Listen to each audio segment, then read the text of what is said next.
ആന്റണി അല്ല സെക്കൻഡ് ഹാഫിലുള്ളത്. അപ്പോൾ ആ ഒരു ക്യാരക്ടർ ഷിഫ്റ്റിനെ എങ്ങനെയാണ് അഡാപ്റ്റ് ചെയ്തത്?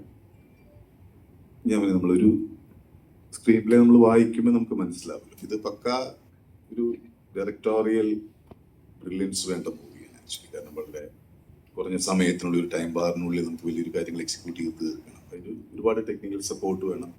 നമ്മൾ അഭിനയിച്ചുകൊണ്ട് മാത്രമല്ല, അപ്പം എല്ലാം ഒരു ടീം വർക്കാണ്. അപ്പോൾ ആ ടീം വർക്കിൽ നമ്മളിന്ന് ചെയ്തു. പിന്നെ ഇതൊരു കുറഞ്ഞ സമയത്തിനുള്ളിൽ നടക്കുന്ന 1 മണിക്കൂറിനുള്ളിൽ 2 മണിക്കൂറിനുള്ളിൽ നടക്കുന്നതാണ് നമ്മുടെ ഇന്റർവെല്ലിന് ശേഷമുള്ള ഒരു രീതിയാണ്. അപ്പോൾ അത് എത്രത്തോളം ബ്രില്യൻ്റ് ആക്കാൻ പറ്റുന്ന രീതിയിൽ ഞങ്ങൾ ഡിസ്കഷനും കാര്യങ്ങളൊന്നും മാക്സിമം ചെയ്യാന്നല്ലാതെ എനിക്ക് കഥയ്ക്കപ്പുറമോ അല്ലാത്ത രീതിയിലും എനിക്കൊന്നും ചെയ്യാൻ സാധിക്കുന്നില്ല.